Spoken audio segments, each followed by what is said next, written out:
Harry Potter and the Philosopher's Stone.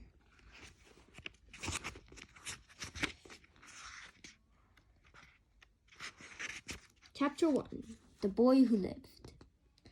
Mr. and Mrs. Dursley of number 4 Privet Drive were proud to say that they were perfectly normal. Thank you very much. They were the last people you'd expect to be involved in anything strange or mysterious, because they just didn't hold with such nonsense. Mr. Dursley was the director of a film called Grunnings, which made drills. He was a big, beefy man with hardly any neck, although he did have a very large moustache. Mrs. Dursley was thin and blonde and had nearly twice the usual amount of neck, which came in very useful as she spent so much of her time craning over garden fences, spying on the neighbors. The Dursleys had a small son called Dudley, and in their opinion, there was no finer boy anywhere. The Dursleys had everything they wanted, but they also had a secret, and their greatest fear was that somebody would discover it. They didn't think they could bear it if anyone found out about the Potters. Mrs. Potter was Mrs. Dursley's sister, but they haven't met for several years. In fact, Mrs. Dursley pretended she didn't have a sister because her sister and her good-for-nothing husband was as Dursleyish as it was possible to be. The Dursleys shuddered to think what the neighbors would say if the Potters arrived in the street. The Dursleys knew that the Potters had a small son too, but they had never seen him. This was another good reason for keeping the Potters away. They didn't want Dudley mixing with a child like that. When Mr. and Mrs. Dursley woke up on the dull gray Tuesday, our story starts. There is nothing but about the cloudy sky outside this to suggest that strange and mysterious things would soon be happening all over the country. Mr. Dursley hummed as he picked out his most boring tie for work, and Mrs. Dursley gossiped away happily as she wrestled a screaming Dudley into his high chair. None of them noticed a large tawny owl flutter past the window. At 8:30, Mr. Dursley picked up his briefcase, pecked Mrs. Dursley on the cheek, and tried to kiss Dudley goodbye, but missed, because Dudley was now having a tantrum and throwing his cereal at the walls. "Little tyke," chortled Mr. Dursley as he left the house. He got into his car and backed out of number 4's drive. It was on a corner of the street that he noticed the first sign of something peculiar: a cat reading a map. For a second, Mr. Dursley didn't realize what he had seen. Then he jerked his head around to look again. There was a tabby cat standing on the corner of Privet Drive, but there wasn't a map in sight. What could he have been thinking of? It must have been a trick of the light. Mr. Dursley blinked and stared at the cat. It stared back. As Mr. Dursley drove around the corner and up the road, he watched the cat in his mirror. It was now reading the sign that said Privet Drive. No, looking at the sign, cats couldn't read maps or signs. Mr. Dursley gave himself a little shake and put the cat out of his mind.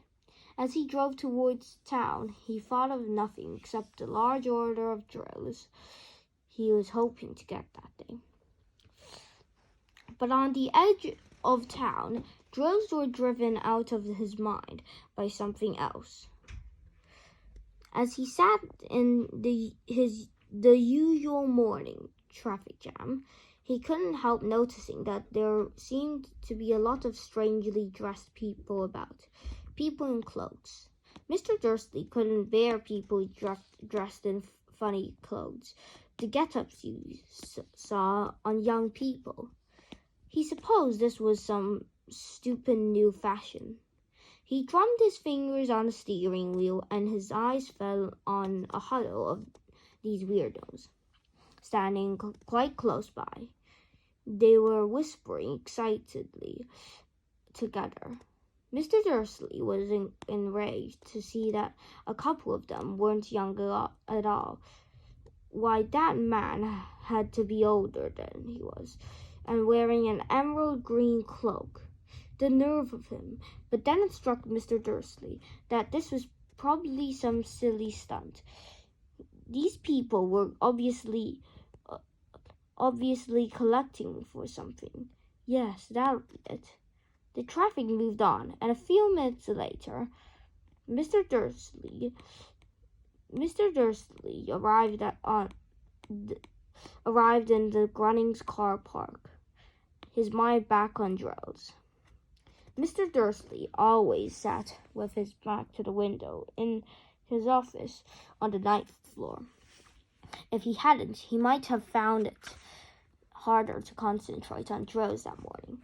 He didn't see the owl swooping past in broad daylight, though people down in the street did. They pointed and gazed open-mouthed as owl after owl sped overhead. Most of them had never seen an owl, even at night time. Mr. Dursley, however, had a perfectly normal owl-free morning. He yelled at 5 different people.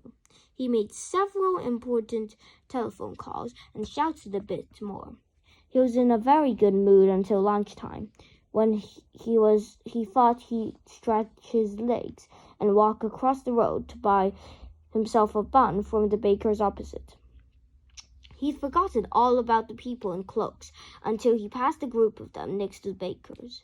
He eyed them angrily as he passed. He didn't know why, but they made him uneasy. This lot were whispering excitedly, too, and he couldn't see a single collecting tin. It was on his way back past them, clutching a large donut in a bag, that he caught a few words of what they were saying. The Potters, that's right, that's what I heard. Yes, their son, Harry. Mr. Dursley stopped dead. Fear flooded him. He looked back at the whisperers as if he wanted to say something to them, but thought better of it. He dashed back across the road, hurried up to his office, snapped at his secretary not to disturb him, seized his telephone, and had almost finished dialing his home number when he changed his mind. He put the receiver back down and stroked his mustache, thinking, no, he was being stupid. Potter wasn't such an unusual name. He was sure there were lots of people called Potter who had a son called Harry. Come to think of it, he wasn't even sure his nephew was called Harry. He'd never even seen the boy. It might have been Harvey or Harold. There was no point in worrying Mrs. Dursley. She always got so upset at any mention of her sister. He didn't blame her. If he'd had a sister like that, but all the same, those people in cloaks.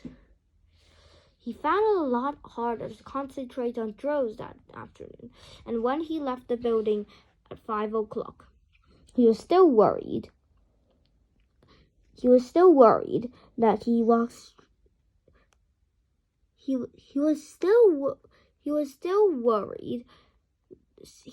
so worried that he walked straight into someone just outside the door. Sorry, he grunted, as the tiny old man stumbled and almost fell.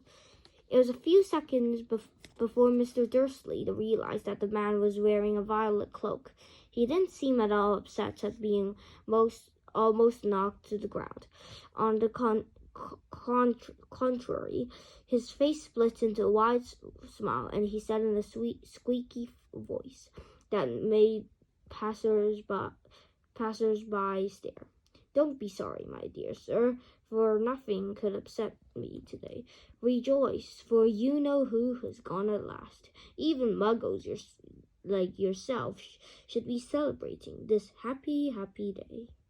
And the old man hugged Mr. Dursley around the middle and walked off. Mr. Dursley stood rooted to the spot. He had been hugged by a complete stranger. He also thought he had been called a muggle, whatever that was. He was rattled.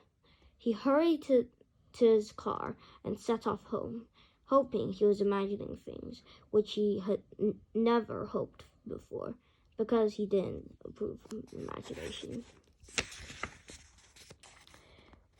As he pulled into the driveway of number 4, the first thing he saw, and it didn't improve his mood, was the tabby cat he'd spotted that morning. It was now sitting on his garden wall. He was sure it was the same one. It had the same markings around its eye. "Shoo!" said Mr. Dursley loudly. The cat didn't move. It just gave him a stern look. Was this normal cat behavior? Mr. Dursley wondered, trying to pull himself together. He let himself into the house. He was still determined not to mention anything to his wife. Mrs. Dursley had a nice normal morning, normal day. She told him over dinner all about Mrs. Next door's problem with her daughter and how Dudley had learned a new word, shan't. Mr. Dursley tried to act normally. When Dudley had been put to bed, he went into the living room in time to catch the last report on the evening news. And finally, bird watchers everywhere have reported that the nation's owls have been behaving very unusually today. Although owls normally hunt at night and are hardly ever seen in daylight, there have been hundreds of sightings of these birds flying in every direction since sunrise. Experts are unable to explain why the owls have suddenly changed their sleeping pattern. The newsreader allowed himself a grin, most mysteriously. And now over to Jim McGuffin with the weather. Going to be any more showers of owls tonight, Jim? Well, said the weatherman, I don't know about that, but it's not only the owls that have been acting oddly today. Viewers as far as Kent, Yorkshire, and Dundee have been phoning in to tell me that instead of the rain I promised yesterday, there had been a downpour of shooting stars. Perhaps people have been celebrating bonfire nights early. It's not until next week, folks, but I can promise a wet night tonight. Mr. Dursley sat frozen in his armchair. Shooting stars all over Britain, owls flying by daylight, mysterious people in cloaks all over the place, and a whisper about the Potters. Mrs. Dursley came into the living room carrying 2 cups of tea. It was no good. He had to say something to her. He cleared his throat and nervously. Petunia, dear, you haven't heard from your sister lately, have you?